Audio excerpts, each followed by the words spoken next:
Yeah, And yeah, there we go. no. And we're live. Oh my goodness, barely. Mm. Barely. Today's what? Monday. God dang it. Of a holiday week already. Ugh. You know, I still can't get over that. Bro, You I know? had all kinds of plans. I was gonna make a Mississippi mud tonight with the Oh. kids, and I was gonna make all the desserts and stuff. I swear to God, I'm hitting up the marketplace tonight, and I'm just buying that shit. Yeah. I have zero fucks this week. Right. I mean, it's like we've Edward's cream pie. It will be. It will be. Yes, exactly. No. Like for the longest time, it's like we've never had a normal Thanksgiving. We would usually just run it on the weekends because that's when everyone was available. So that's what I'm just going to continue doing. So I'm actually not doing anything for actual Thanksgiving. So I'm going to do all my shopping, my food shopping on Friday, and then we're going to do something on Sunday when when Jose's off from work. Nice. So so at least I get to avoid most of the rush to I wish I could do that, but I Right. did commit myself to the part of my family I can half-ass stand. Oh, So well. we'll be going there to my mother's house, and Right. I committed to dessert. Oh, and the macaroni and cheese, which I am good at. So Oh, okay. thank you. Do you do the vegan macaroni and cheese? I do one of each. Oh, okay. Yeah. So there's that. Good morning, losers. It is November 20th, 2023. And this is the Ragin to the vlog. And from wherever you're listening, please, please, please like, share, and subscribe. Yeah. Whether that be Spotify, Facebook, LinkedIn, Yes. or Twitter. Which we will be vacating as soon as I'm done with these active campaigns. Oh, there you go. Yeah. I'm done. Yeah. I'm done. Yeah. I'm done. And then somebody said, "Are you going to be lowering your promotional prices?" Hell no. If you see my Facebook analytics, man, fuck you. Right? I'm worth every dime now, bitches. Okay. Are we ready for this? Absolutely not. But hit it.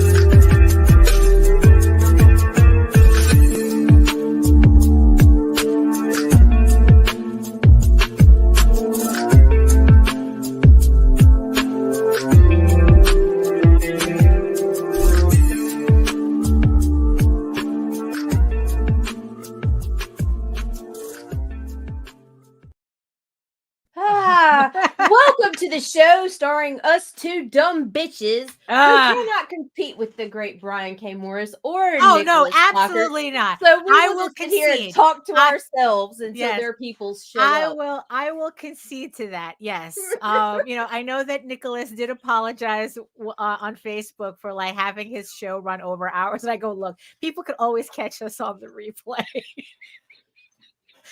No. I will concede to Brian K. Morris and Nicholas. Oh my goodness. Good morning, so good morning, everybody. And I guess because of that, is there anybody joining us? Joseph. Hello, Joseph. Oh, hello, Joseph. Hello. Good morning. And yes, we do have a couple of brave souls of eyeball peoples waiting, like watching us right now from regions beyond. So thank you so much. Those are our hate watchers. Right, that's true. They are, right? No, they're not. They love watching us. No, our eyeball people are all lovely people. Yes, you are. I appreciate every single one of you.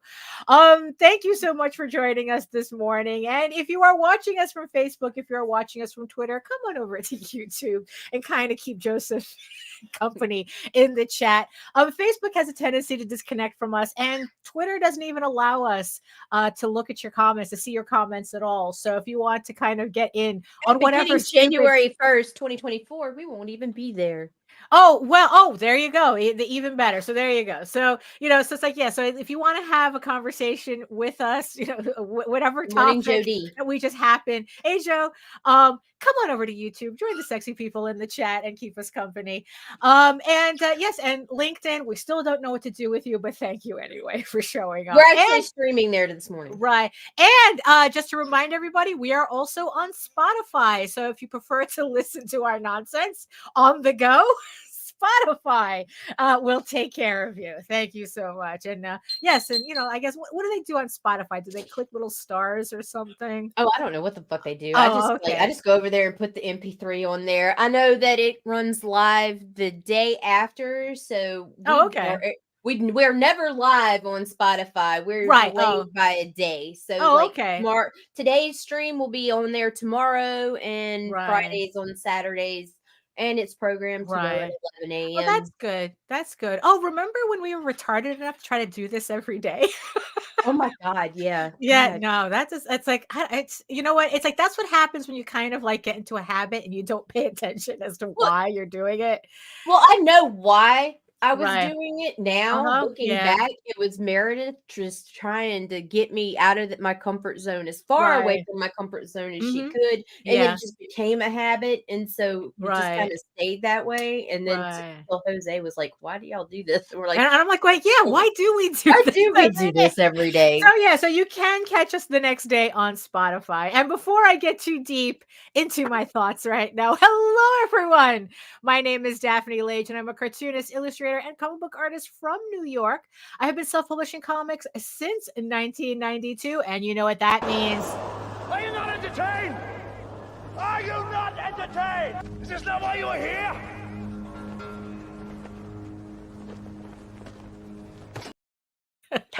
And I am known for the furry fantasy adventure Tall Tales, which returns to Kickstarter in 2024 with the new story arc Tears of the Mother, with a re-release of issues 1 through 5 and the brand new issue 6. So keep an eye out for that. And I am also known for my medieval fantasy drama Eagle Raven, Heir of the First Unicorn, which also returns to Kickstarter with issue 8 out of a 15-issue series.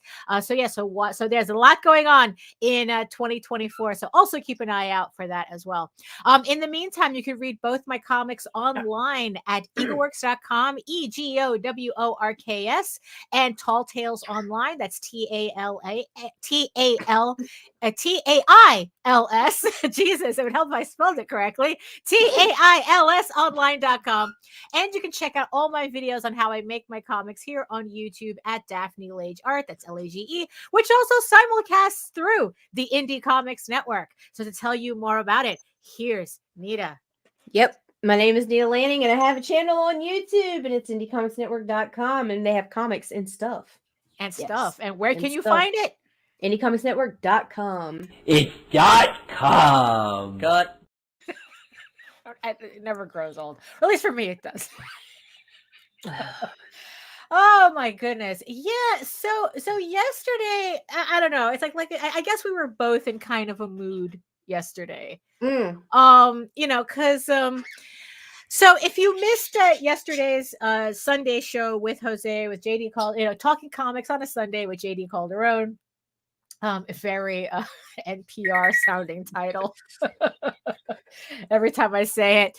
It's in the playlist if you missed it last night. So the topic of the day was, what does it take, to stay in indie comics? Like, especially nowadays, that it just seems like the going's getting a little rough now. The seas are getting a little rough. The COVID high is down. It seems that people are finally, I guess, beginning to admit that there is a downturn. That unless you've established yourself in such a way, but even then, it's like you were telling me that even Polito is seeing the pinch. Although, fuck him. I would like him. I love Polito. I'd like to fail at $200,000. Right? It's not even. It's just like you're seeing plateaus for some of the higher the people that were always hitting the higher numbers, the 6 right. So kind of right. And the thing is, and then they were saying it's like, and then it's like also there's just a lot of talk too, a lot of buzz about people like going, oh, I can't do this anymore. I'm going to have to leave, or I'm going to have to go into prose, which just the other day I was reading a story about how I was reading an article, how even in traditional publishing spheres, it's like you can sell enough novels to make it to a bestseller list, but everybody's making money but you. But the author, so it just seems like, for creative people, it's a struggle all around.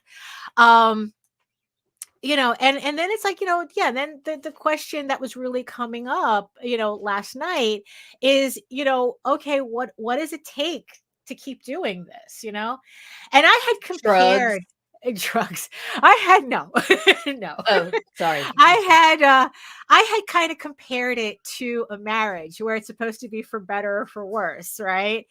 That it's like in the end, today's divorce rate, nobody's gonna give. All right, comics, we're out. Even comics has a high divorce rate. So, and it's like, and it's just kind of like, like I said, it's like seeing a lot of people saying this, like, oh, I can't do this, or it's like, if I can't make money on this, I just have to stop making comics and whatnot. And it's just like, it's very disheartening. It's like, look, like I said, I've been doing this since 92, and it's like, look, we've been seeing this for the entirety of the time. I've always said that the road that we're on is littered with dead bodies. That there are companies that were like the biggest things that we started off with. Now they're like, people don't even remember them anymore. It's like books that were like, comics that were getting their own cartoons in the 80s. Now everyone's like, what? Yeah, it's like they go like, what? What's that? Yeah, what was that? So it was just, so and it's, and I don't know, I guess it's like now I just seem to be a little bit more sensitive to it. And I think that has a lot to do with the fact that we see that most of the creators that we see now are online, and there's a certain level of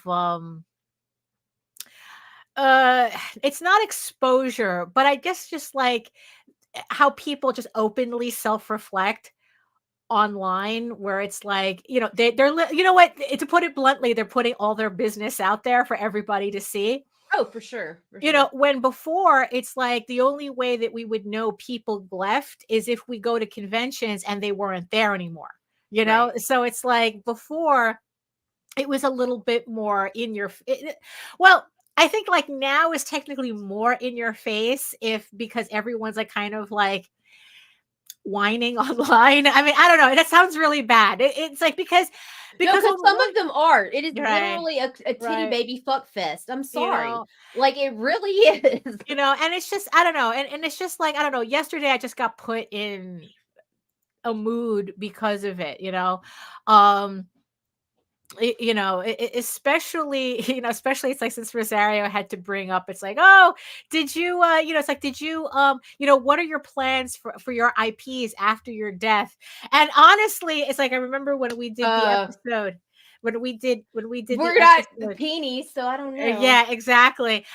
We did that episode on the New York Times article about what happens to creators, to creators when they pass, and again, I kind of had to think about the idea, like, honestly, the first thing out of my mouth is like, oh, my shit's ending up at the bottom of a dumpster, most likely. Honestly, I think that as much as everybody would say, it's like, oh, my wife's going to take over, this is going to take over, my daughters are going to take over, and I go, no, I see a dumpster in your future. And it was just like kind of like depressing. And it's like, how it's like, we're doing all this work, and it's like, I don't know. And it's like, and I think that I think it's the important thing is like in the end, how it just all boils down to, it's like, you really better love what you're doing. It better be a story that you really, oh, it's like, I have a business part. Oh yeah, I remember you saying that yesterday. Yeah. I mean, it's like if that, if you have something like that can, literally keep going, but honestly, everyone else who's just like, oh, my family's going to take over and this, and it's like, are they really? Well, like I said, it's like, it was the whole conversation. It's the whole who's going to inherit your collection shit. Right. Yeah. Nobody gives a fuck. My collection. Yeah. There's some, the kids know there's like 5 fucking books that you go to somebody who knows what they're talking about. Right. Or you go to eBay and you scope this shit out because there are 5 things in this house that are worth more than everything we physically own combined. Wow. Okay. I mean, for sure, but everything but else. like I said, it's like, so it's like, it kind of had me thinking. It's like, wow, it's like, I really am just doing this for myself, because it's like all my dipshit characters are probably just going to die with me. Not to be all morbid or anything, but I you think, are. Yeah. But the thing is, it was kind of like quit. Collective. No, don't go. We have a guest later. Oh shit.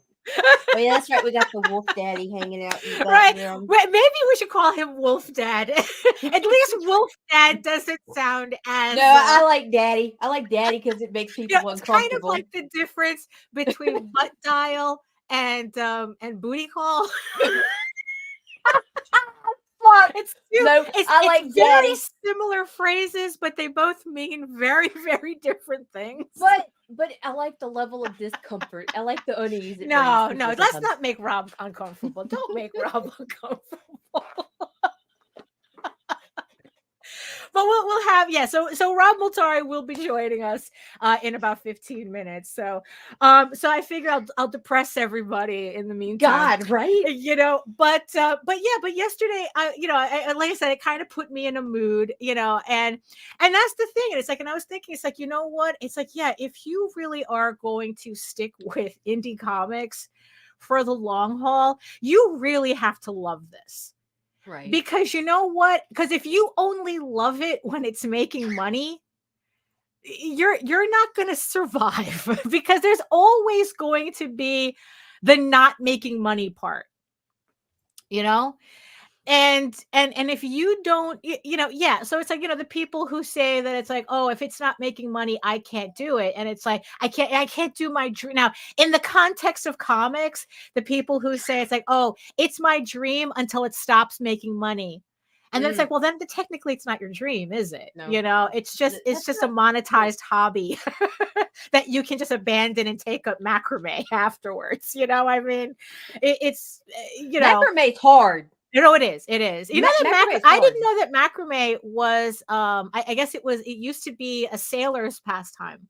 Well, yeah, to help them learn the knots. Yeah. That I didn't know that. Kind of like how Pilates was originally invented to treat Vietnam veterans, disabled Vietnam veterans coming home. Yeah, really? Pilates. Yeah, that it was originally meant as a rehabilitation exercise routine. Well, that's interesting. Vietnam vets. Yeah, I know. I thought it was just like, the more really? You know. Yeah, exactly. So that was kind of like the thing that it's like, because and that's why the whole thing about the marriage came up. That it's like, wow, yeah, it really is for better or for worse. Can you do your comic through the worst times? Because if you're only there, if you can only do it through the good times, then it's like, you're not really prepared to do this. You're not really cut out to do this. If you can't get through the bad times or the slow times or whatever the times, Bohemia macrame. And it's it's just kind of, it just had me kind of, like I said, it just really now you got everybody in their feels. Yeah, I know, but it's like, I don't know. It's like, because you know what it is, because also on top of it, like, I'm trying to finish all this stuff before the end of the month, and you know how that always. Yes, because every year. Yeah, every year. I mean, it's like, for those of you who don't know, this is what my to-do list looks like right now. So right now, I'm in the process of fulfilling Medieval Unicorn Viking Slut. I'm just waiting for metal bookmarks to come in. Oh, so you got that's issue. I think that's issue 7. The stuff for issue 7. That's a lot for issue 7. Well, because there's extra stuff in there. So right. Yay. So that's motherfucker. What happened? I'll tell you after this show. Oh, okay. I have to edit this video. Oh no! Did you dox yourself? God damn it, Daphne! I said I'll tell you later. Oh, yes, I doxed myself again. Well, it's all blurry. It's hopefully. like, yeah. And so I'm fulfilling that. We got Magi's Grace also at the same time. So Jose is fulfilling that. He's in the living room. I'm in the dining room because it's like I have so many. It's like, yeah, you know what? I'm gonna have to ask. It's like, because you know what? It's like, look, this was the first campaign where I'm actually fulfilling more than 100 books. Usually I'm fulfilling like around like 50, 60 books, packages, and that's it. This one, because I had 233 backers, I'm fulfilling over 100 packages because it was half and half digital. So, and yeah, it's and it's like, and I'm just really surprised to see this many packages. So I don't know. It's like, so it's kind of like throwing me off here. Packaged too well. Well, no. This was I was trying something different, packaging this differently. Tell me if you like how it's packaged. I do. I'm telling you already. There's nothing fucking damaged in here. That's right. for sure. Yeah, because what I'm doing is like I have the outside box, and then I have the poly mailer. Everything inside a poly mailer inside, so that if the thing ever gets caught in the rain and the box disintegrates around it, everything is still nice and toasty. So I've been trying that. So far I guess it seems to be working. Everybody has it. I've yet to get anybody saying that the books were kind of off. Oh, so we're doing that. So I'm just waiting for metal bookmarks to come in today, and then I'm going to continue. I'm going to finish up fulfilling, and then I'm in the middle of I'm halfway through lettering Tall Tales. Yes, is it? I still love that. I really do. I really think that that's my favorite cover so far. I was trying to figure out what was so sick. I forget about Jaden's comp. Right. Man, this hollow foil is gorgeous. Yeah. I really do enjoy the hollow foil. And then it's like, I'm in the middle. I'm halfway of lettering Tall Tales issue 6. So I really want to finish that today. And then I actually started penciling issue 9 of Eagle Raven. I just couldn't stand waiting for it anymore. Oh my fucking God. And I just started and I penciled the first 8 pages of issue 9. And their layouts / pencils. And then Daphne has panic attacks and then everybody wonders. Right, and then I still have the House of Bob book to put together, and I'm almost, and there's more, and I'm almost done with chapter 2 of the Eagle Raven novel. So and then people wonder why I have panic attacks at the end of every month. Every not even the end of every month. It's December. Every fucking December. I swear. And then it's like it gets worse by the time the year is about to close out. But yes, I am just about finished with the novelization of issue 2 of Eagle Raven, and I'm really having a good time with that because there's a couple of new scenes. So for anybody who, when I finally release these chapters, they're going to be add-ons when I do issue 8. And let me not jump ahead. Issue 8. So issues 1 and 2 will be available as novelizations because, like I said, people were saying that their audio readers can read the PDFs. So their audio readers are definitely going to be able to read the novelizations for them, right? Until I do a proper audio recording of it. And there was like a couple of scenes that I put in that kind of cracked me up because I get to explain certain things that I didn't have space to do in the comic. And, they're kind of like, it's kind of like they would have been vignettes on their own. But because now I'm able to use them in the novels, it's just like I'm really glad, So it's like, so when you see the novelizations available as add-ons, they're going to have extra scenes that are not in the comic. So what there you got the you got another one. Oh yeah, because you had I sent you the mystery pack. Yep. Of all like the different Look stickers. how hot that is. That no, it really I gotta get this more is of still those. my favorite Yeah, I have my to favorite agree. stretch goal you've ever done. Yeah, I have Like to I'm agree. like I have the to epiphany agree. in the chat was just great. And then it was like Yeah, so show yay. show it to everybody again. Show it to everybody. So yeah, it's the Trucker Girl Eagle Raven mirror sticker. And I was in a private chat with Nita, and I started laughing like evil chuckle.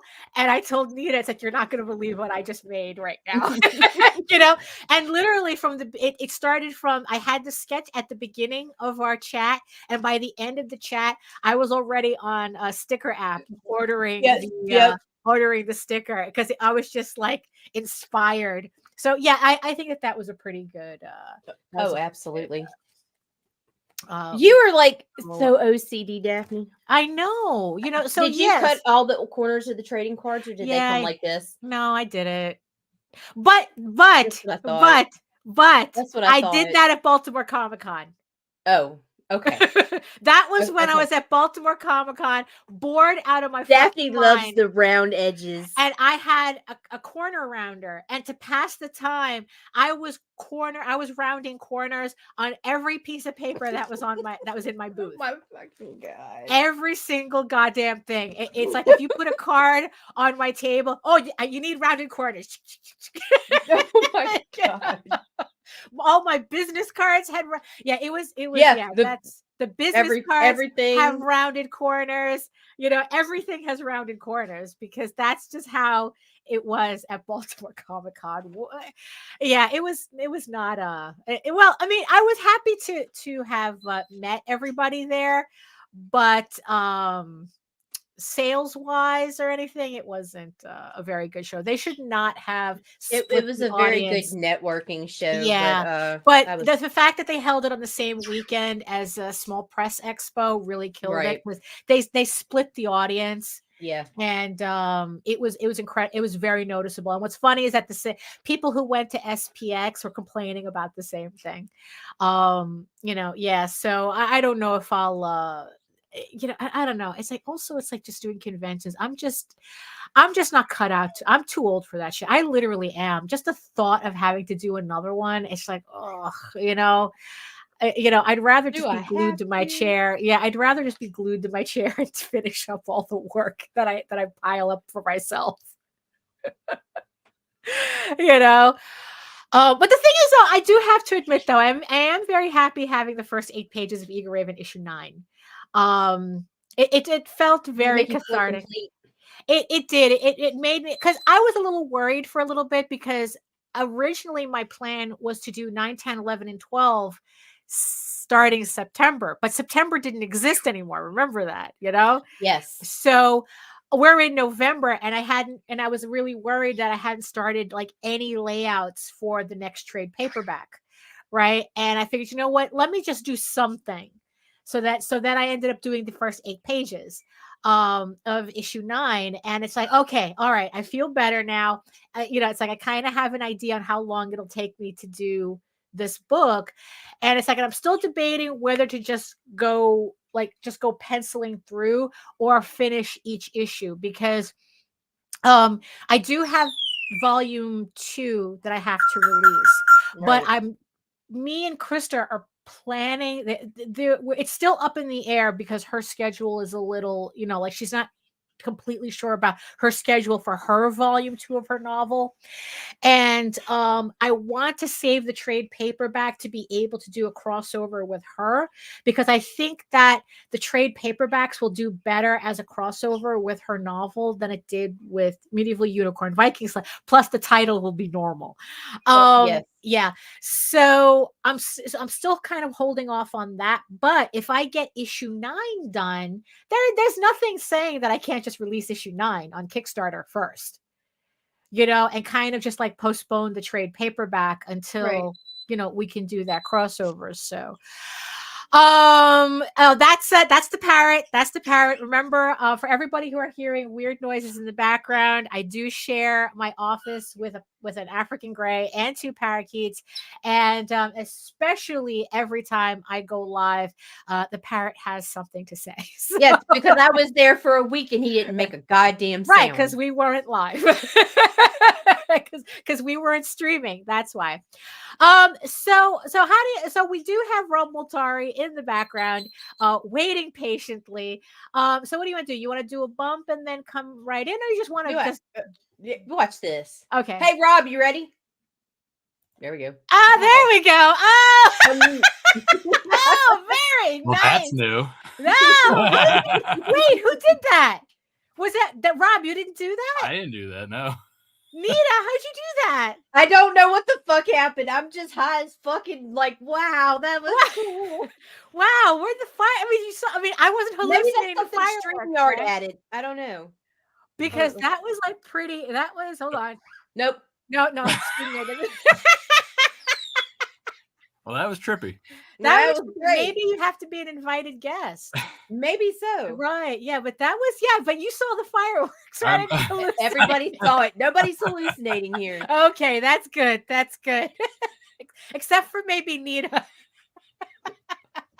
Well, I mean, hey. So hi Rob, how you doing? Good, how are you? Thank you for having me again. Yes, absolutely. So tell the peoples who you are before we get started. Right on. Yeah. So my name is Rob Multari. I'm the creator and writer of Nightwolf and the spinoff series Snowpaw. I am a self-publisher through Lone Wolf Comics, which is my imprint. And for those of you who don't know, I'm running a campaign for my latest issue of Nightwolf, which is issue 8. But you could also catch up issues 1 through 8, get them all through this campaign.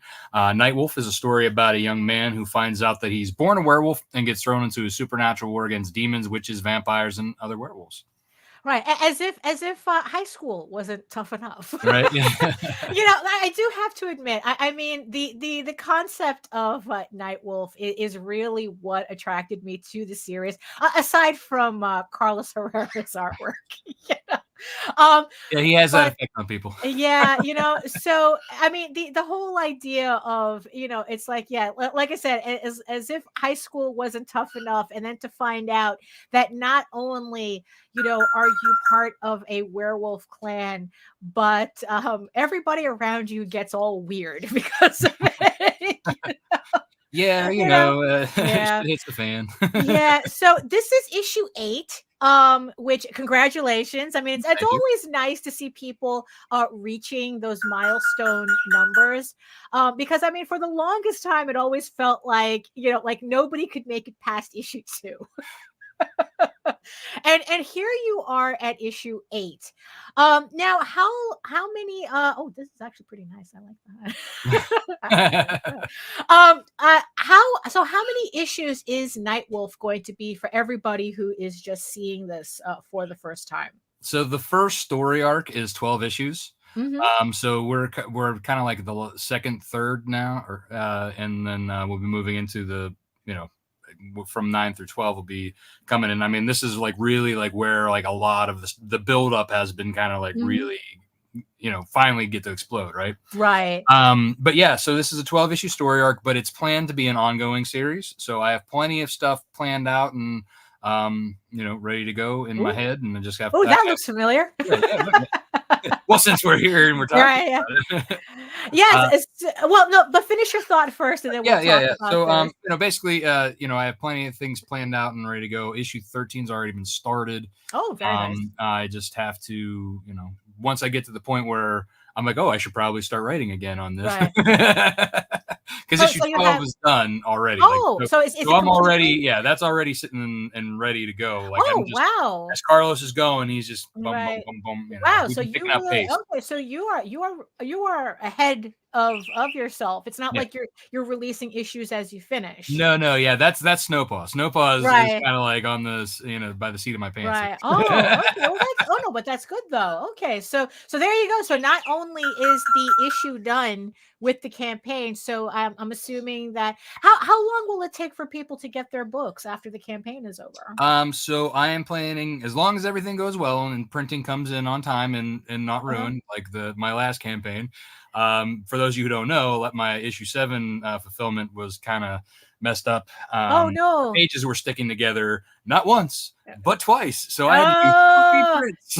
They didn't let the toner sit for a bit. I guess. Yeah, or is it too much pressure? Yeah, that can. Yeah, it's bad toner. It's bad toner. Yeah. But what killed me is that this was a big order. I mean, Right. I order a couple thousand copies, right? So they're wasting their own money because they at least were gracious enough to reprint and then reship. Yeah, so they were just basically like, hey, we're not going to fix it a second time, so we'll just keep burning them. Yeah, I don't get that either. It's like whenever there's an obvious lack of quality checking on their part, it's like, bros, you're only making this harder on yourself, you know? Yeah, I'm like, but also, this is also the reason too why it's like you want to plan your campaigns accordingly to kind of with my last campaign, I had to wait 7 weeks when usually it takes them 2 to print my book. So it's like, you kind of have to schedule accordingly just in case. Yeah. So if everything's all good, I should have everything in by January, February, and then everybody should be out. Right. Oh, that's good. Around that. So basically, the beginning of the year, they'll be getting their books. Right. So with Nightwolf, your Nightwolf campaigns, you have this thing of talk about scheduling, Jesus, that you actually schedule your campaigns around the phases of the moon. I do, yeah. Sometimes it's the beginning, sometimes it's in the middle, right? The end. But I kind of between I always try to have a full moon gift for every backer who joins the Wolf Pack. That way, I like to keep it thematic, and so I feel like the full moon is with wolves and werewolves, that's kind of the thing, right? So I like to have a freebie for anybody who backs the campaign, so you can get it digitally, physically, depending on what your preference is. But yeah, so that's what I do every time, and usually it's kind of it's either a past cover that I'll bring back and put in there as a 5x7 print, or something from that current campaign. But this time around, I felt, okay, well, let's do something brand new. And I love, your art, Daphne. So I was like, all right, let's bring something new. And we didn't have a crossover this time. Because, the last couple campaigns prior to this, I think we had a couple of crossovers. Yeah, we did. Yeah, there were two of our campaigns. We were able to do that. We were able to do crossover prints. So I was a little sad that we missed each other this time. Yeah. So I thought, hey, this would be a great time to just have another. So this would be the second Nightwolf piece that you've done for me. But yeah, so I figured, I was like, hey, let's have something brand new, original to give as a freebie. It's not going to be a cover. This is a one-time chance to get this great, gorgeous piece of art by back. Yeah, I do have to admit, it's like I am very, very happy with how this piece came out. I was sketching it out and I told Nita, it's like, oh, I fucking love drawing this shit. It's like, look, true story. And it's like, I was just really, really happy with how this piece came out. And I was happy that you were happy with it. So what is it? Thank you, Tom. Appreciate it. Yeah, I believe this is what he's talking about. Yes, it's a very nice hardcover. That's actually, why don't you hold on? Let's put Rob on the big screen so he can show off the book that is also available on the campaign itself. So it's hardcover with with the die cut, right? And a nice vellum overlay of the werewolf over top of his human form. Yeah, that is it just has, it's a lot going on. Yeah, I mean, it's a solid hardback. Yeah. Yeah, but that's really, really nice looking. And this is also available on the campaign as an add-on as well. That collects what, issues 1 through 4, and then it has 16 4. additional story pages and a bunch of pinup and cover art. Matter of fact, your first one's in there. Oh, yes, because I have the paperback version of that. But honestly, though, I really should get my hands on the hardcover. It's a lot nicer.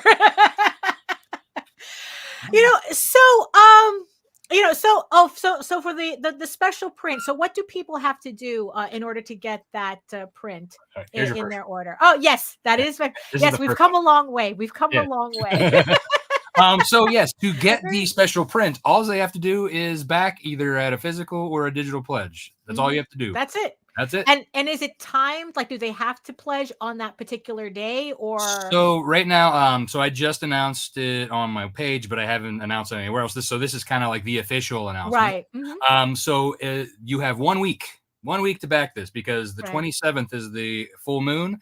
By the end of the 27th, this print goes away. So if you haven't backed before then, so sorry.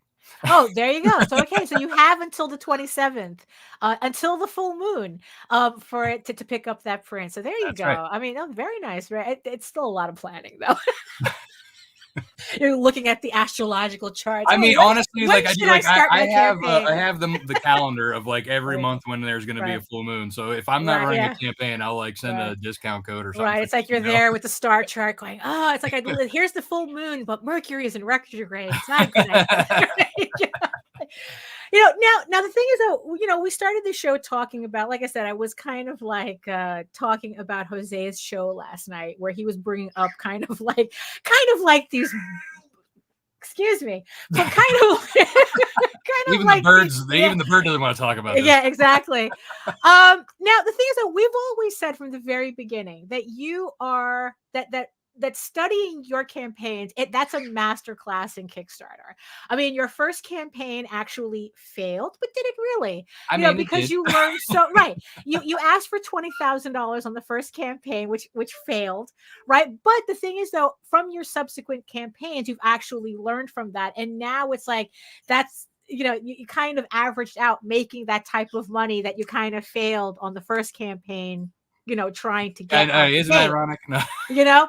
And which goes to show you that it's like, what? It's like, no, it's the long game. As long as you're playing the long game, right? Yeah, right. And, it's for me, like I was very like naive, obviously, about that goal, but I believe in my book. I believe in the story, so I know that like it has that ability, right? Right. I just came in, but I came in thinking Kickstarter would be the way to do it, right? Without having an audience. I'm like, Kickstarter will be my audience, but I learned the hard way that you gotta, it's the venue. You gotta bring, you gotta invite the guests. Right. Well, that's true. And I guess my thoughts are a little all over the place here, but so for you, right?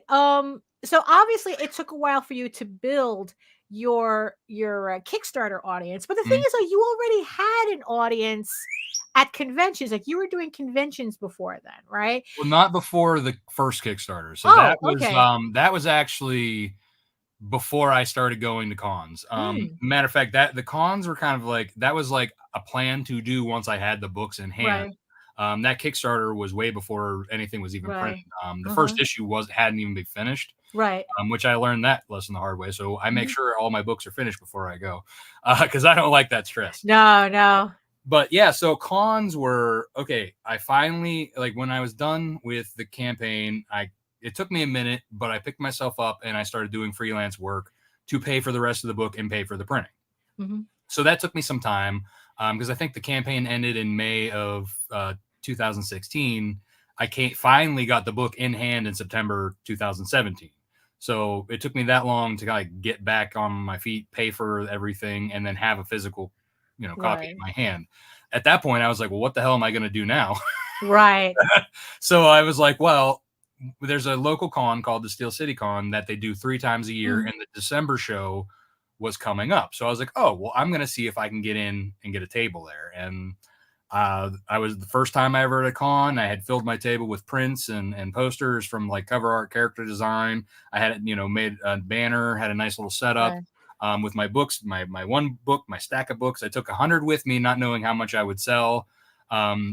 and then I sold like 96 of them that week. Oh, very nice. Yeah, so I was like, hey, I have something. Oh, this means something, right? Yeah, right. Yeah. Now the thing is though, so so it's like, I guess you started doing conventions more often. I mean, I see your Facebook feed, so you seem to be always at a convention if you're not running, if and so do you notice the crossover between conventions or Kickstarter, or do they pretty much stay separate audiences? There's a little bit of a crossover. I don't think it's 100%. I would even be skeptical to say that it was like 30%. Right. Because there are people who think that they'll see you again the next time around. Though depending on how far it is, it'll probably be a year or two before I get back there. Like I'm probably not going to do it every year for like the farther traveling ones, because I try to go to different ones within my 10-hour driving radius. But yeah, like I mean, the local ones I do hit up more. But yeah, I think in general, like there are people who are like, oh, I'll just see him next time he comes back, or whatever. Yeah. Or they could easily get it off my website. But when I do go, if I'm close to launching, or if I got a new book out, basically I kind of tell them like, hey, this is the latest issue that I have in hand. The next one's coming out on, so I do keep them in mind that, hey, and then other people were like, oh yeah, you're going to be on Kickstarter. Okay, well, I'll just get everything then. Right. So and I guess sometimes they cannibalize each other. Well, that's true. I mean, it's like, because it's like, that was kind of a lesson that I've been learning in the last couple of campaigns, that it's like, oh, we have 3 different audiences, but it also, I mean, like, just reinforces how important it is to keep a mailing list of all these people, so that, like, even if you say you're at a con, they know they can find you there. If they prefer to support you on Kickstarter, they know that you're running a campaign. So even though like you have 2 different audiences, technically, they always know where to find you. Now the thing is, especially at the last convention, you have a lot of stuff. Yeah, tell me about it. You have a lot of stuff, and I'm pretty sure that you didn't have everything that you have available for your books. No, I didn't. And now it's like you're getting into like statues and stuff like that.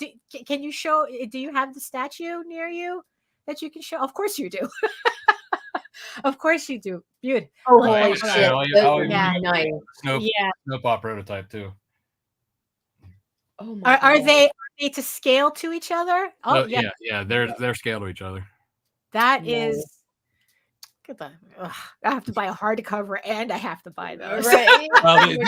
So I've been trying to figure out the best way to do these, and I was actually thinking about doing this as a stretch goal. Right. But I don't know. I think you should just offer it as an add-on. Well, either way, so these cost a lot of money. Oh, I could imagine. Sure. So they kind of need to be a stretch goal to get there. Oh, I see. Right. I got you. Or I have 7 of them with different characters, and so the problem is like I could either run a full campaign for starting with like maybe 2 of them, like those 2 back there. I could do that maybe, but it would have to be, that would definitely have to be a 10K campaign to be able to pay for both of them. Plus I have like a 3-inch version of them both. Right. So I'm assuming they're 3D printed, or are you getting them resin made? They are 3D printed, but it's a resin. And the problem is that 3D printing isn't as cheap as I thought it would be compared to, but of course, and then doing, going the other route, which is to get molds made. Right. It's cheap in the long run. Yeah. But paying for the molds from the beginning. Yeah. So it's like one half dozen the other at that point. Right. It's kind it's I mean, which is a shame because they look absolutely gorgeous just painted, I mean, it's like, so here's the thing though. So my question is, it's like, at what point do you step back and you go, this is a lot of shit? Well, I think after this campaign, I'm actually I'm gonna probably back off on a certain amount of stuff that I'm doing, as far as like the extras, and focus more on the books, just to kind of get through this kind of like weird time that we have going on with Kickstarter right now. Plus, I also noticed that like I am running out of room on my table. I struggled to get what I could on that 6 foot table because that was the first time I've done 6 foot in like probably 2 years. Because usually you're getting like 2 tables, and even then it's you fill up. I do. You see, because because as creators, right, we do kind of get caught up. Oh, we lost Nita.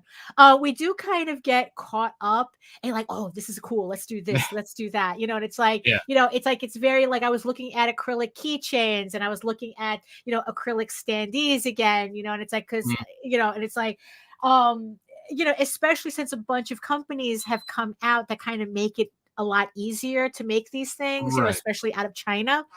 And it's like, and it's very easy to get wrapped up and it's like, oh, I want to do this. I want to do that. I mean, you did lenticular covers or lenticular prints, which are absolutely gorgeous. And it was like, oh, let me do that too. And it's like, after a while, it's like, oh, wait a minute. Are we selling comics or are we selling, other things? It's like, what are we doing here? Right. Yeah. So like at what point, I mean, it's like, so it's like, do you like I guess did you find yourself kind of like when you're filling up a table going, it's like, oh, maybe I got carried away.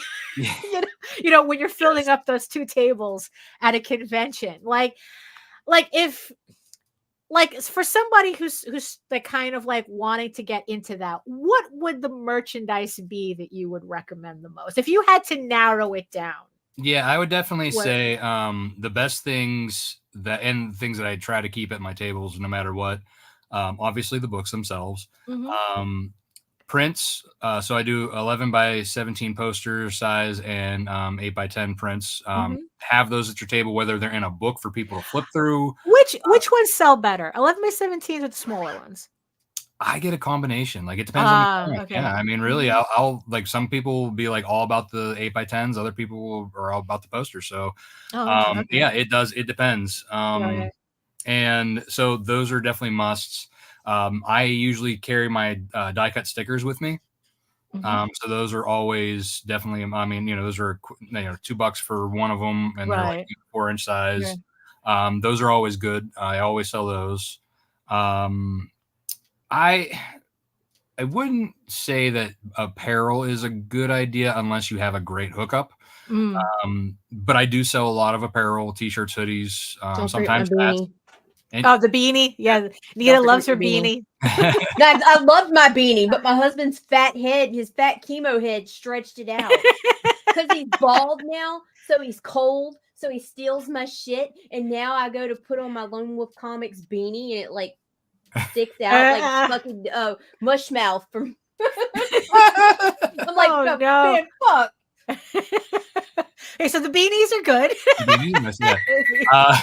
But yeah, no, I mean, that. So I would definitely suggest, like I said, the prints, stickers, pins. Pins are good. They're small. They're easy to move. I have Lego figures, as you probably are aware of, but those don't always sell, but they're nice to attract people. So if you just wanted to do your own personally, just for like, eye candy purposes, that's a fun little thing. Oh, so actually, like, because it's so okay, so you're looking. So let's talk about those figurines, though.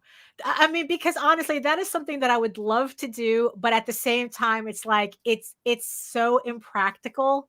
Oh, yeah. And like you said, in the expense, I could imagine, it was like, and that's like with this, probably just with the sculpting, even if they're doing it digitally sculpting, that's money. And then printing it is money. And then manufacturing it is money. But it's like, God damn, they're so cool looking. I know, right? So each of them cost me to just do the modeling was like $250 per figure. So I was like, whoo. And then then like I come down to like when I'm like, all right, well now I need to find somebody to print this thing, right? And then the 2 different sizes, and it just, like I said, the price per just for the resin itself, like I have a friend in Pittsburgh who is he and I are talking about printing them together, but even still, like to pay him for his time, his resin, and all that, I mean, I'd have to charge a decent bit for it without making a lot of profit. So it's like. The scary thing is like you ship that, that's obviously not going to go with a comic flat, and then shipping that, because it's like I remember when Caleb Panquest Unicorn Vampire Hunter. I remember that. He did an entire run of resin unicorns, and every single one of them broke in transit. And he could not get, and it's like, and what he learned is that even if you get insurance from the post office, they don't do anything. No. Because you have, because they claim and that's on the distributor, man, motherfucker. You need to learn how to package your shit. I want my money. No, that's the thing, because the guy had pictures. The guy who made the resins had pictures of how he packed them and everything. And I don't know. You better pack that shit like it's gonna go through a nuclear bomb. Yeah, that's the nice thing about like this guy is he's in Pittsburgh, which is only like an hour and a half. Right. So I can drive and meet him. Literally, you're going to pick your stuff up. Which then I could just send them individually, make sure they're perfectly wrapped. We were even talking about doing if I were to run a Kickstarter just for these things, having a stretch goal to have them actually vacuum sealed in like the plastic. Tom's figure back there behind me. Right. Oh yeah, I see. Yeah. Oh, that's true. Yeah, the critter. Jose got his too. Speaking of what happened?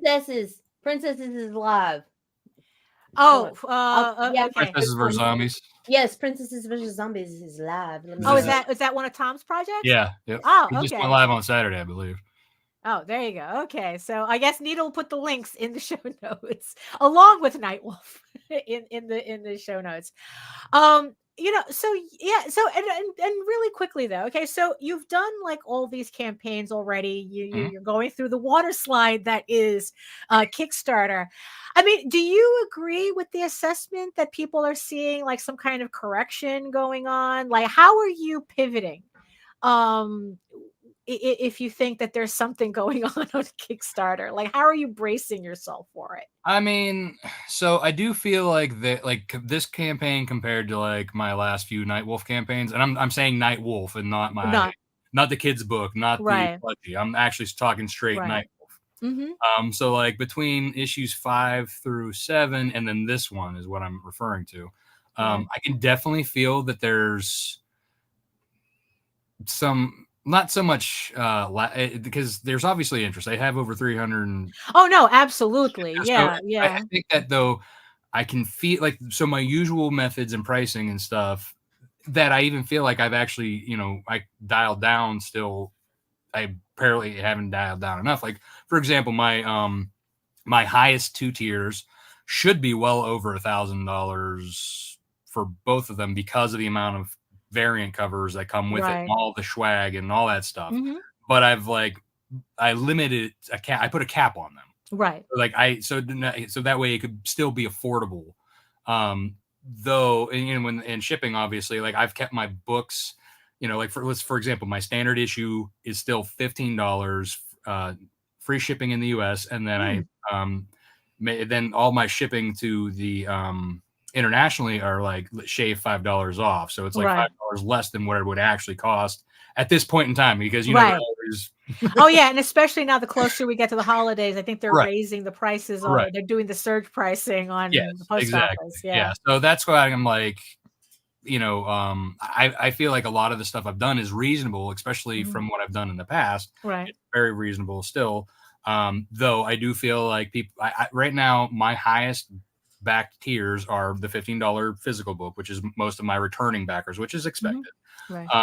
But instead of a lot of catch-up physical tiers, I'm getting a lot of digital catch-up tiers. Yeah, I've been seeing a lot of that too. That's been on the increase, which is fine. I mean, I want more readers. Backer count is my main concern. Yeah.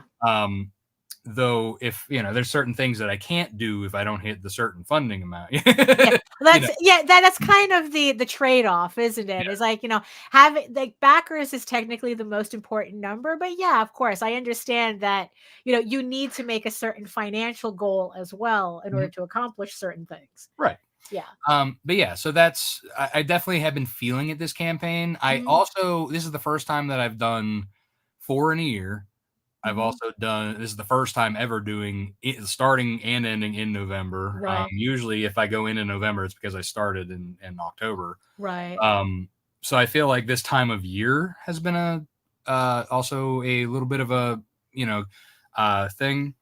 So I can't really say that, that I'm upset about it or anything. Right. I'm not. I'm happy by my backer count, and I love that my wolf pack's coming back. And I'm always welcoming new wolf pack members. I'm very happy that new people are jumping in as well.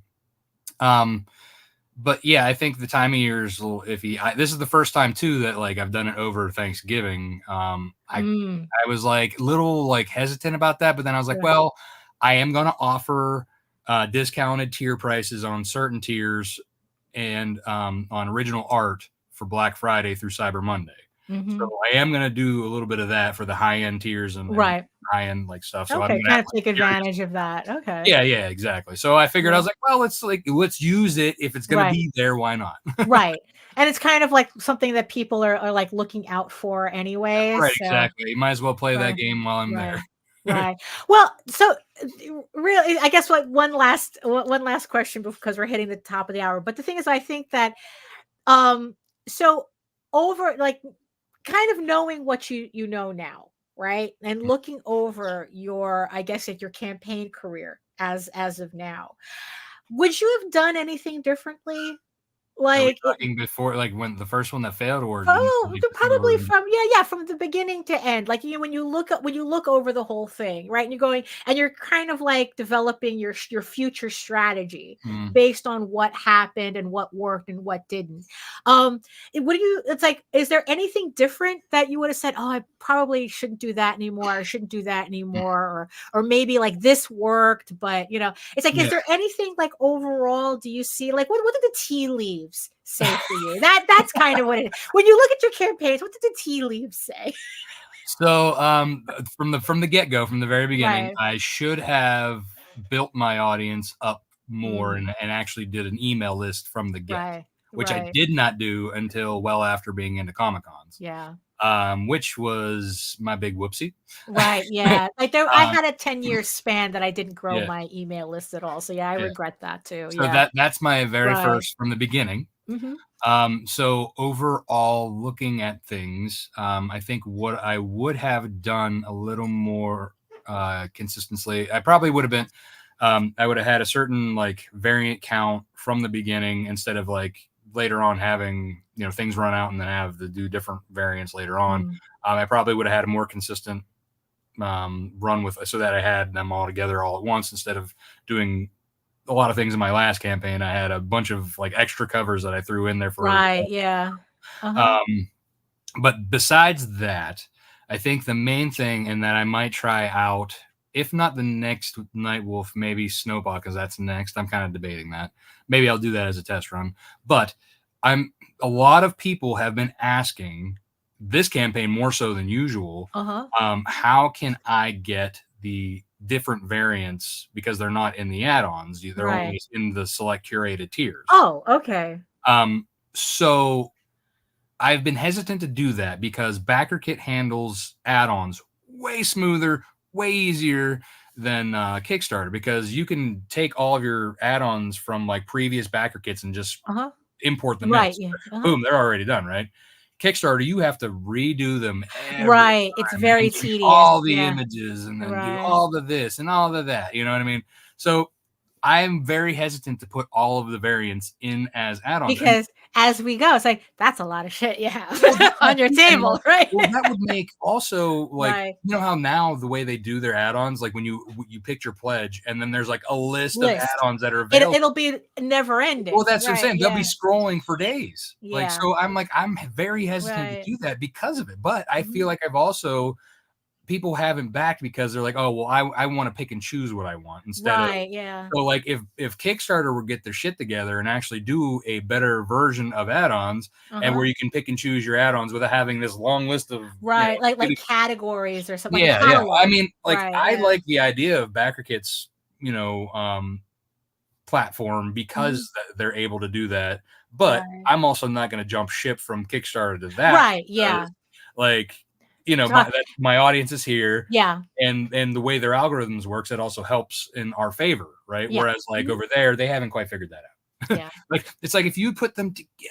I know, right? It's like, get that chocolate in that peanut butter. Exactly. I'm like, somebody needs to make a Reese's. Well, it's getting better now that they have the comic specific panel. That's over true. there. Before they didn't have a comic specific tag. Right. Right. But yeah, it's like the so would you say like for again like to the people starting out, it's like when it comes to variant covers, I guess it's very easy to like to all of a sudden realize like, oh, I have a lot of variant covers. I Yeah. have too many variant covers. Like, what do you think is like a good magic number? I think it depends on cover. whether you're a mini series or an ongoing series or a one-off. Right. These, a lot of the really good ones are because they're one-offs and you're not really getting catch-up things. Right. So that's why when they have like a ton of like covers, they can manage that more easily and have those in the add-ons. Right. So I would say like the ones that confuse the crap out of me are those ones that have like, all these like very extremely limited. You get one of this, one of this, one of this. Right. One of this. There's like 100 covers to choose from. Right. That confuses the crap out of me. So I'm like, I'm gonna back out of that. Yeah. Yeah. But I think a good I think 8 for like a mini series for each issue would be a good standard because then you're limited to what they are. Right. But then like let's say if you're a 4-issue miniseries, that's 8 of each. You can manage that. Right. Yeah.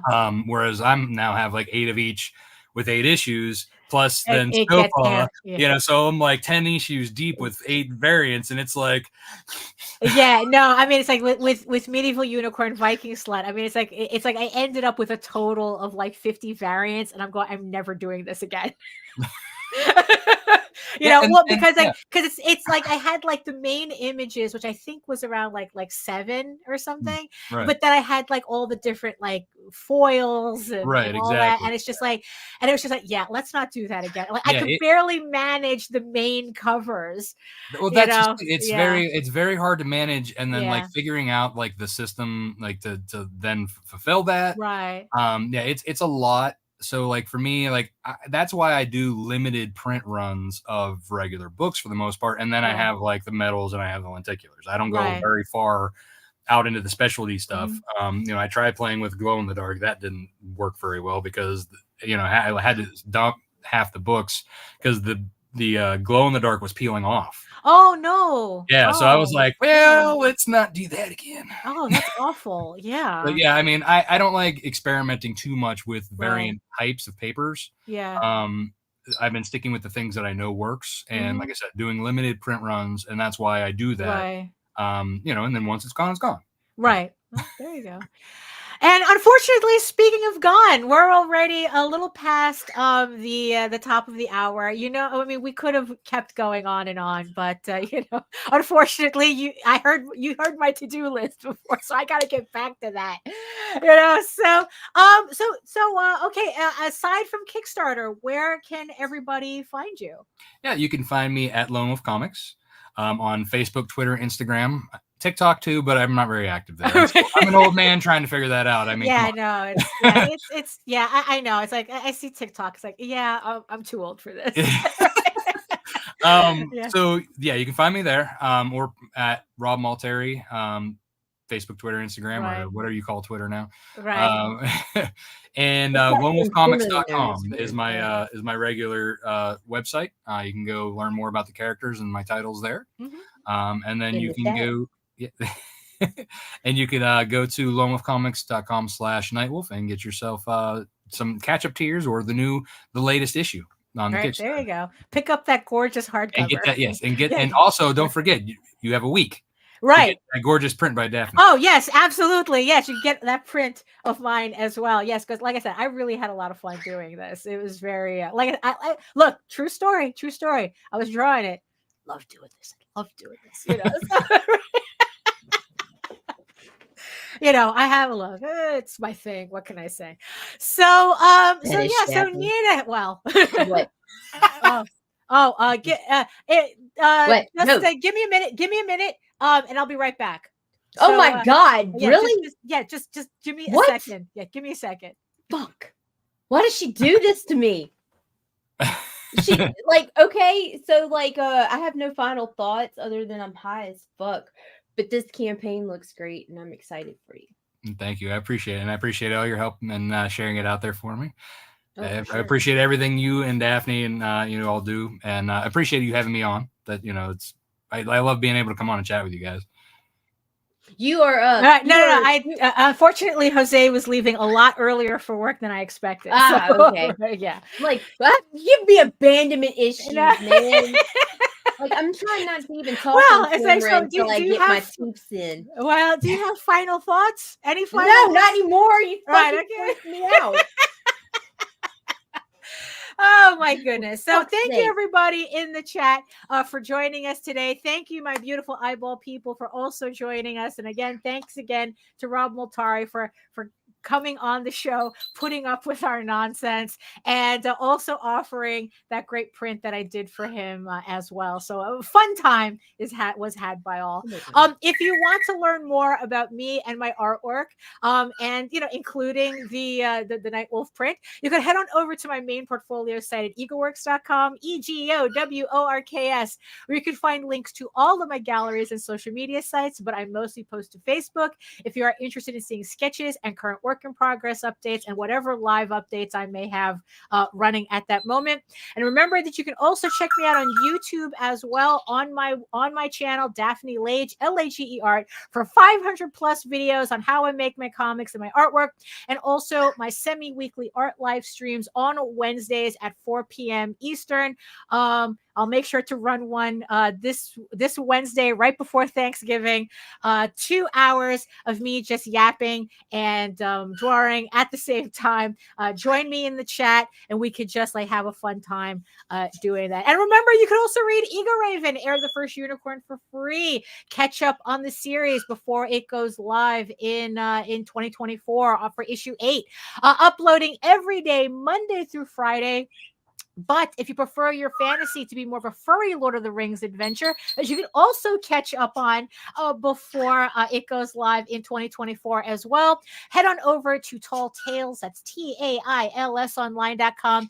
And not only can you read the first 20 issues of Tall Tales for free, but you can catch up on the latest story arc, Tears of the Mother, which is also currently uploading Monday through Friday. Thank you again to Rob Multari for coming. Thank you, everybody in the chat. Thank you, eyeball people. Thank you, everybody, for spending this little over an hour with us.